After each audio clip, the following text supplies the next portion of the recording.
Ladies and gentlemen, welcome to the Fighter's Voice Knockout Podcast. We got an exciting show for you tonight. Usually we wouldn't have a lot of topics on deck tonight, but today's guest, man, I just want to give him every moment possible, every second to just pick his brain, give him a relaxing evening. We're going to talk boxing, we're going to talk strategy, and we're just going to talk about life itself. Ladies and gentlemen, without further ado, the one and the only, Mr. Brad Goodman. How you doing, Brad? Hey, thanks, Rich. I appreciate everything.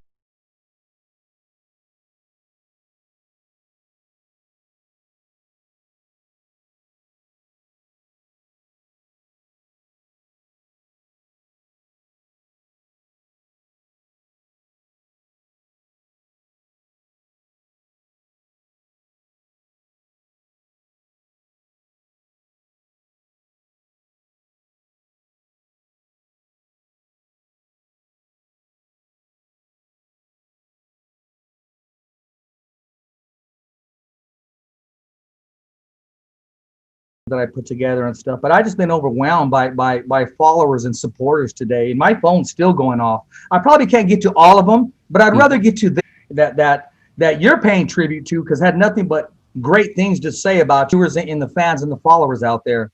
Okay. Brad, what do you look for when you sign a fighter and when you match him up? Well, yeah. If you have both, that's great. But we look obviously, for the ability first. And the value, and a lot of people don't know your story on even before you came to Top Rank, you were a chief matchmaker at the New Orleans Hotel Casino at the Tropicana. What was the transition like? No, I was with Top Rank during the Orleans days. Okay, you were the chief matchmaker at the. While I was doing the Orleans stuff. Oh, then you were just juggling all day long, because when you're doing the New Orleans stuff, I heard every event was just a sellout and it was high impact. Oh yeah. No, but I was doing that. I mean, people don't know when Gary Shaw, first started. I was doing his matches in Laughlin, Nevada. And I was at Top Rank. Well, man, you're just a juggling act, man. You make things happen. I mean, from the get-go, from the start, Top Rank knew what they were getting, as opposed to put together by the styles of each fighter. What do you pinpoint and what do you look for when you're putting these matches together? Well, like you said, you got to protect the side A guy, but it has to be somewhat competitive in the sense where, TV, you have to please the TV, and you also have to please the.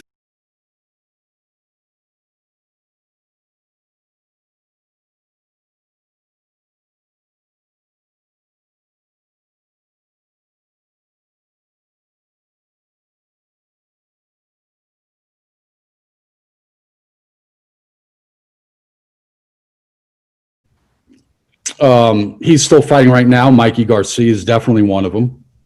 But guys that aren't fighting now, I would say Alvarado, Brandon Rios. There's so many, I'm forgetting, but those guys right off the top of my head, those guys. During the different times, the different fighters that come in, who was the most scariest, ferocious, that you just said, man, that son of a gun right there is a freaking monster in there? That's a good question. Because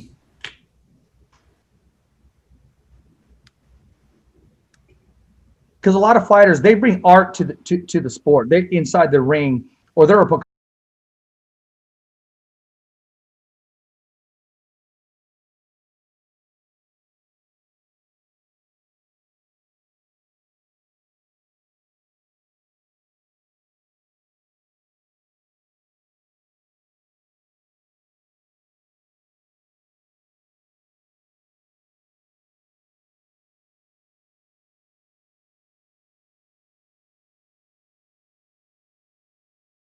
Over there. One of your favorite things was I was told was you should always visit the gyms, especially Robert Garcia's boxing academy, to go live sparring there, just the atmosphere. What do you miss most of it now since this COVID hit? Wow. You know, going over there and just watching those guys, Brian Lua sparring with Lindolfo Delgado, Virgil Ortiz sparring with Josecito Lopez, Robert Rodriguez sparring with Jesse Rodriguez. I mean, it's just unbelievable sparring over there, you know. It was like, you know, when I was younger, when I first started, you know, watching guys when I would go to Detroit, going to the Kronk gym. I mean, it's just unbelievable sparring. You get to see stuff over there. You know, Raymond Murataya sparring with Lindolfo Delgado, and I mean, it's crazy. Carlos Adames, you know, when he was, you know, when he fought Patrick Teixeira, you know, they've sparred again. You know, they fought for, you know, for the world title, and you know, Patrick Teixeira is fighting, you know, Brian Castano, and they're sparring in Robert's gym. You know, Adames is helping him out. You know, they became friends. We got Adames fighting on February 20th.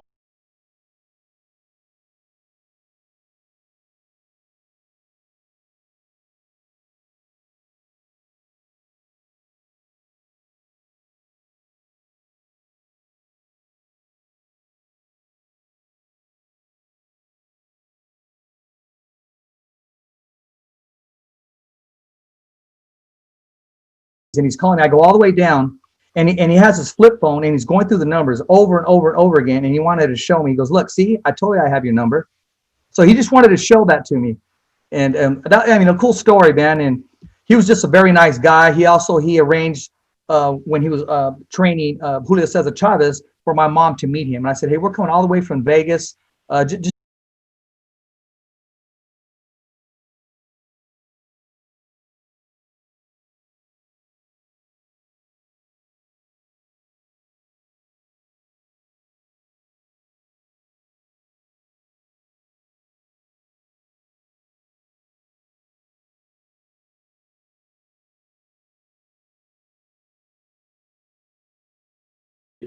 And if I think they can fight, I'm going to say it.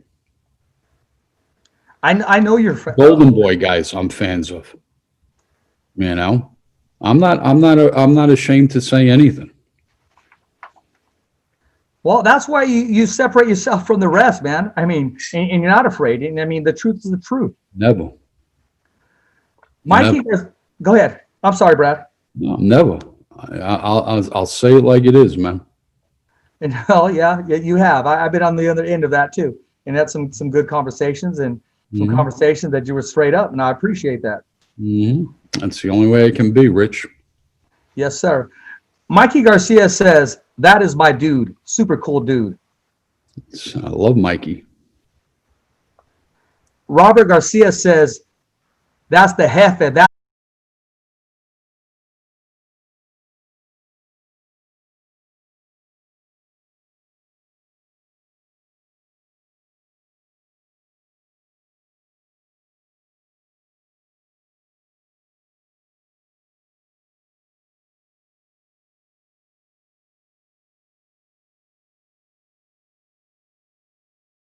A to Z.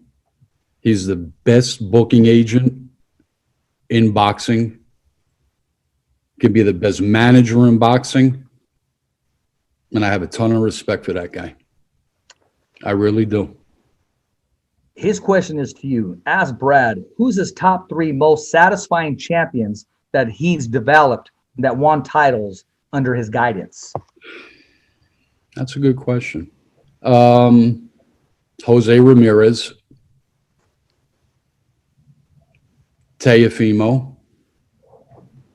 I was very, very happy. You know, one of them definitely was Stephen Loevino when he won.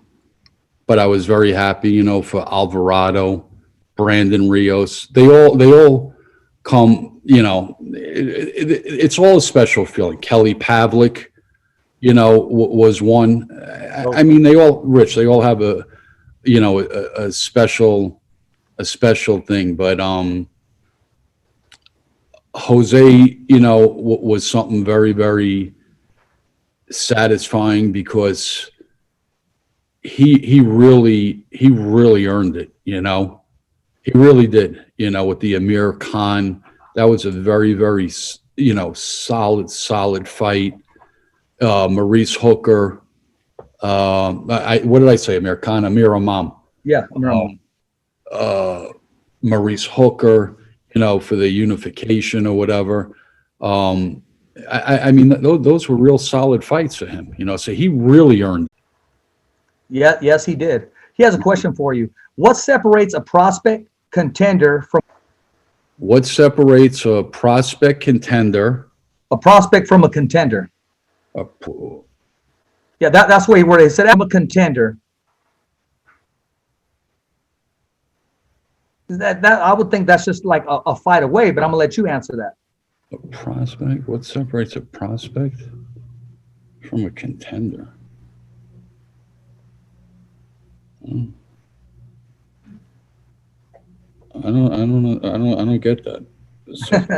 Okay, we'll go back to that one, man. I don't get that. Okay, wow. This is from Showtime Sean Porter for Brad Goodman. What 3 fights would he match up this year if you could? And what 3 fights should be made this year? Sean Porter, Terrence Crawford.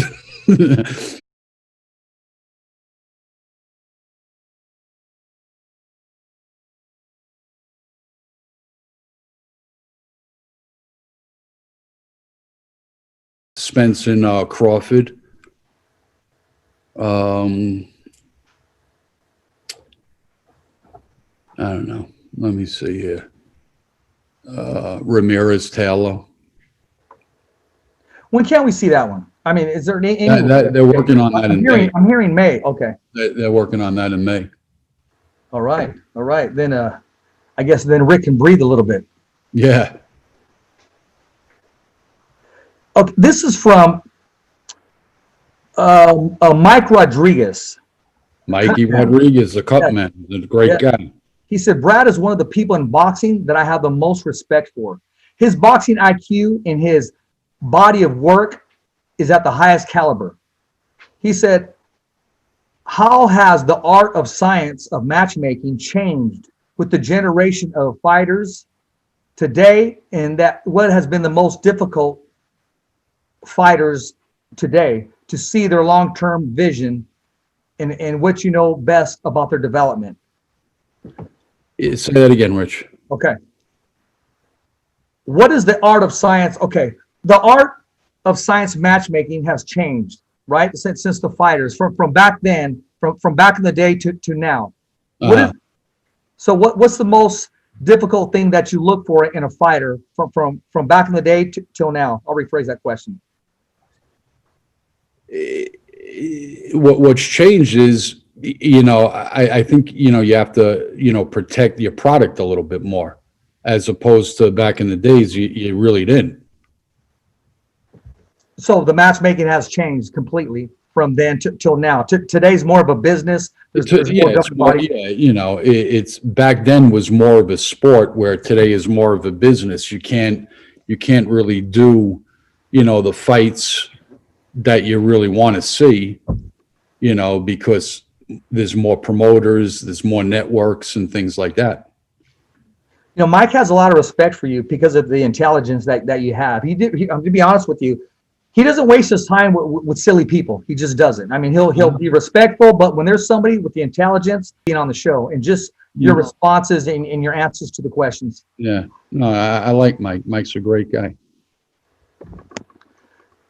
How tough was it for you matchmaking since the COVID hit, as opposed to when, of course, when we didn't have the COVID? Was it a big transition? Well, we were one of the very first, promoters. We were actually the only promoter that really started when we did it last June. And yeah, it was very, very hard because nobody was in Nevada, which I don't know if you know, Rich, is probably the strictest state, to get fights approved and things like that, made it even twice as hard. So yeah, it was extremely tough. And it took probably, I want to say, probably about 3, 4 months until guys started getting in. Tell you what, those first shows that you put on. Oh, the first show was horrible. No, I'm talking about the first shows that you were putting on. I'm talking about the fighters Yeah. who normally wouldn't be on TV, normally wouldn't get the opportunity that they had. I mean, they left it all in the ring. I mean, these guys were taking the opportunity and running with it. Well, a lot of those guys also, Rich, were not even our guys. We were just putting fights on because our kids weren't even ready. We had kids, back in the East Coast, kids from Puerto Rico. All the gyms were closed. They didn't even have access to train. A lot of them did make good with the opportunity. Oh, yeah, yeah. They took advantage of it, yeah. And that's where the COVID put us. And it was just exciting for me to see these guys normally not on TV and just to get this big opportunity. For them, that was their championship fight. Yeah. How many of those guys that you brought in early are sticking around today? Not much, and it's unfortunate because there's a lot of them that I would love to use again. Two of them, two of Robbie's kids, Biggie, that Robert Rodriguez, and Gabriel Murataya made tremendous hits. But unfortunately, we have such a big stable, over 100 guys. We need to get our, these kids fights. We don't have access to put them on now. But back then, they fought, 2-3 times for us.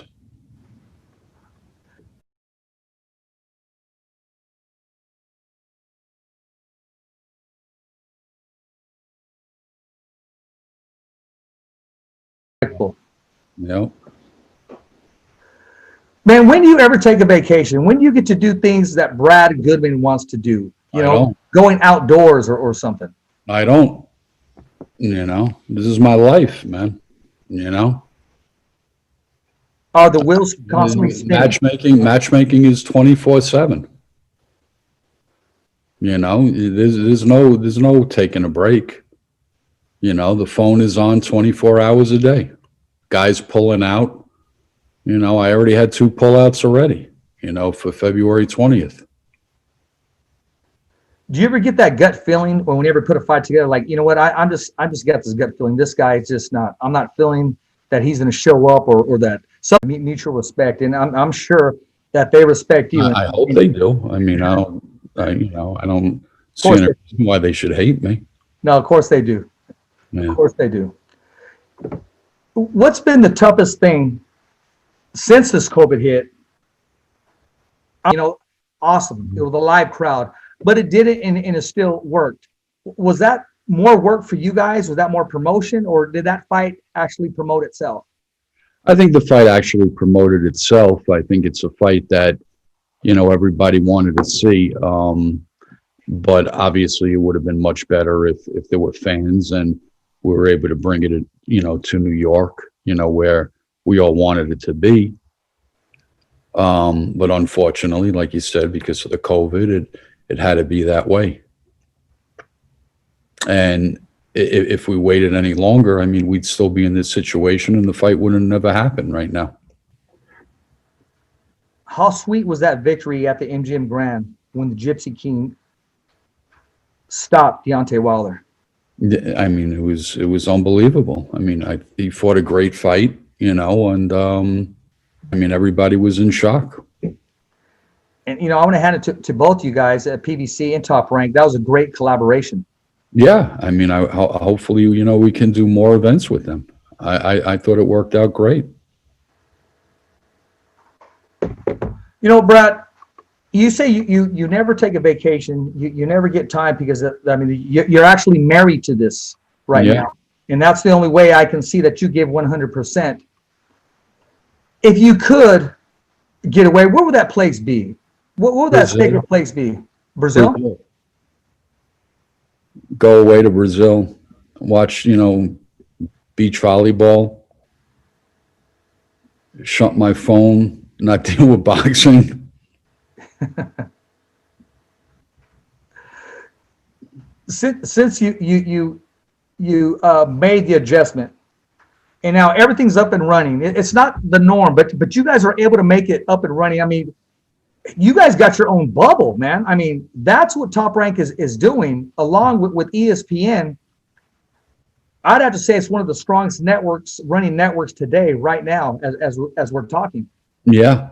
Well, you know, Brad Jacobs and that whole crew, they, you know, it was a long process for them to get that whole thing underway.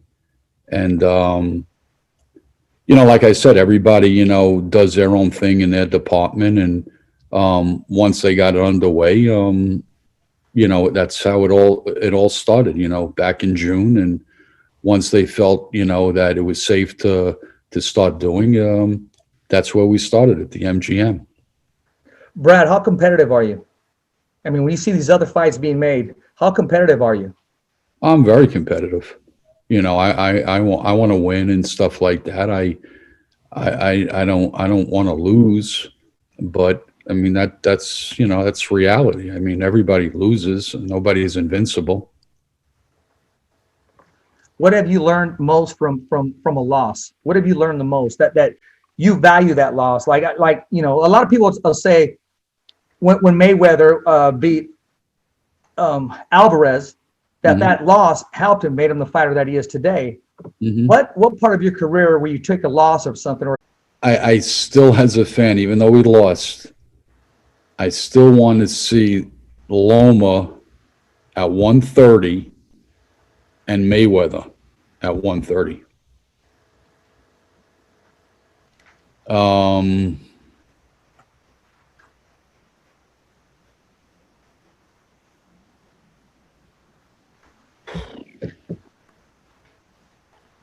There's just so many. Hold on.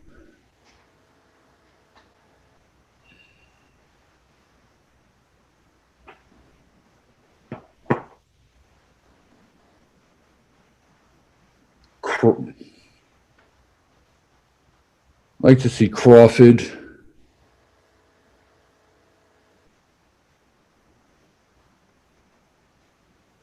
Crawford and Leonard.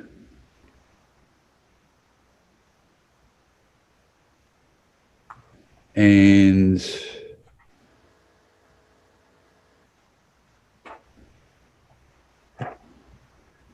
just as a fun fight, you know, I just say Teofimo and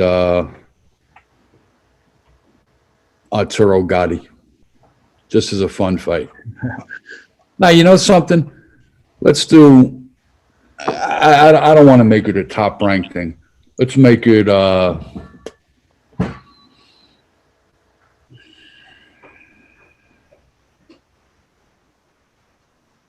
I don't know, Rich. I'm going to leave that one up to you. okay, I'm going to ask you this: who wins this fight, Julio Cesar Chavez or Roberto Duran? Duran. At 140s. Duran. How does that fight end? In a knockout or a decision? Probably a decision. I think Duran was great. He was one of the best.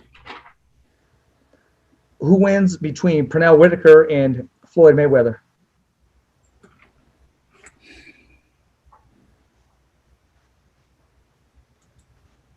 It's a hell of a fight.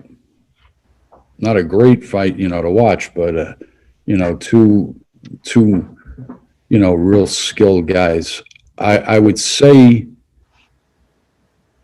Mayweather. Who wins at 160, Tommy Hearns or Alvarez?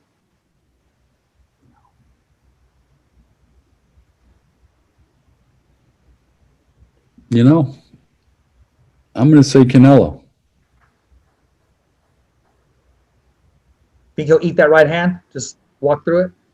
Yeah, I'm starting to become a real big fan of Canelo. He's definitely got some skill set on him, and very humble, very nice guy.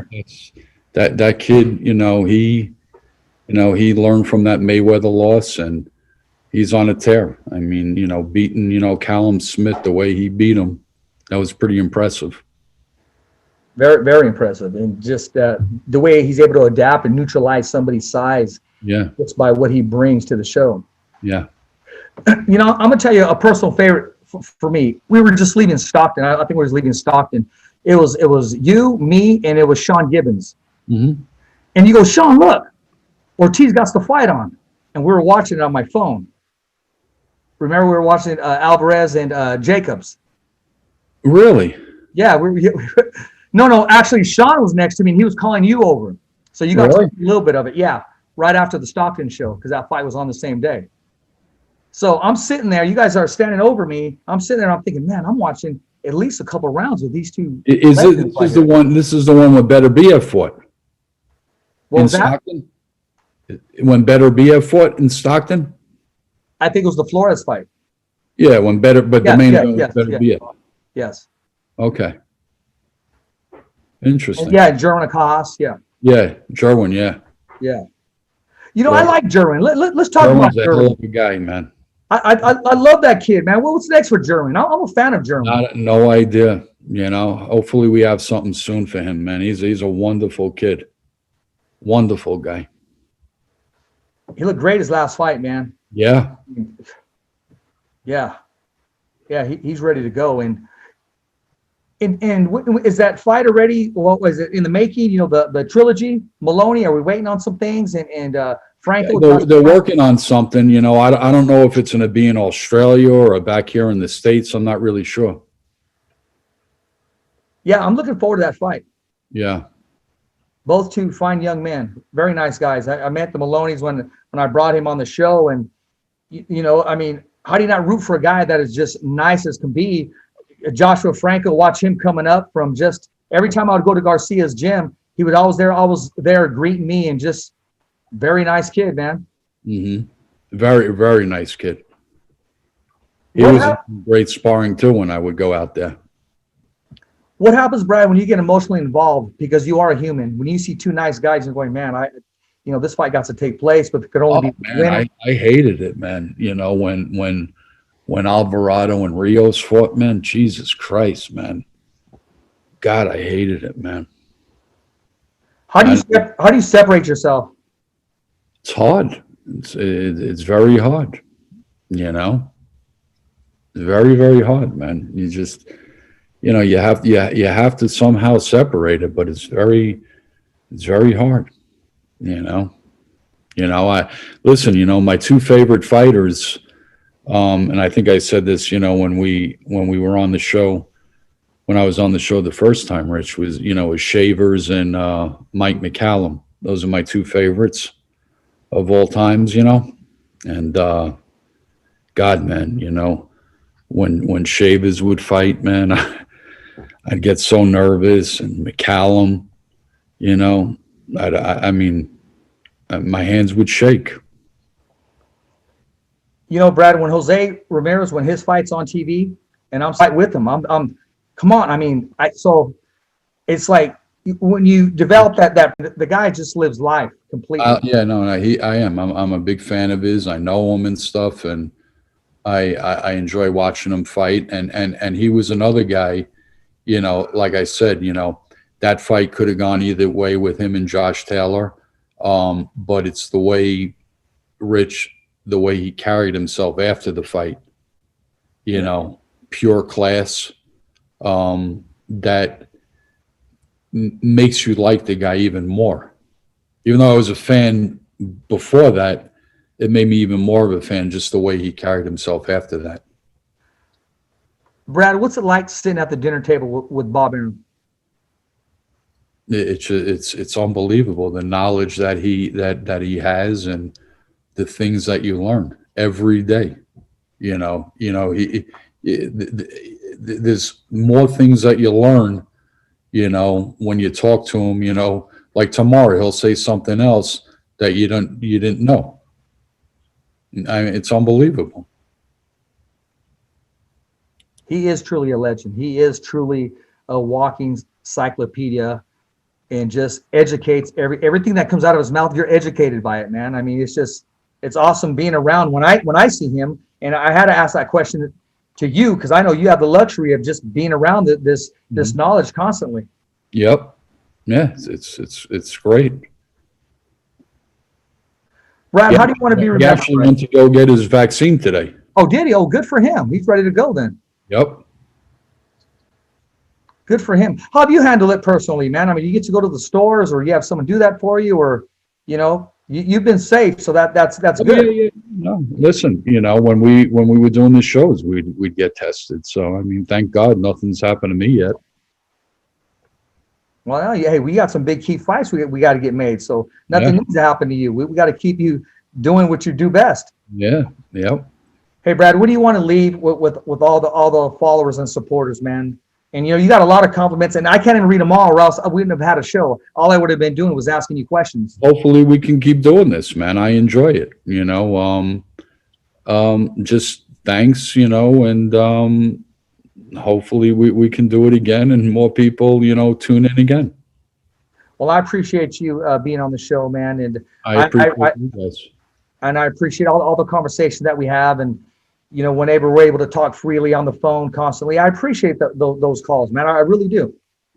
And I appreciate you guys, and I appreciate Regis being on, and Sean, and I mean all the guys. I really do, and I am fans of theirs. And like I said, it doesn't matter if they're a top ranked guy or a PBC guy or a Matchroom guy. It doesn't matter. I do watch them, and I am fans of theirs.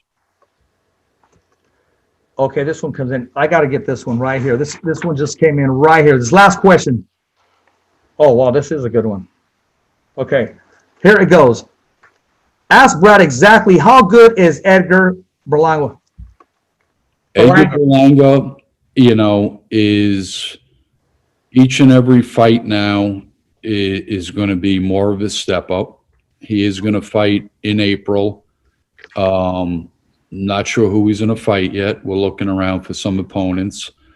Then hopefully, if everything goes well and this COVID thing ends, maybe, and New York, opens up, we'll go to New York maybe with half of attendance over there in New York in the Garden, and it will be even more of a step up.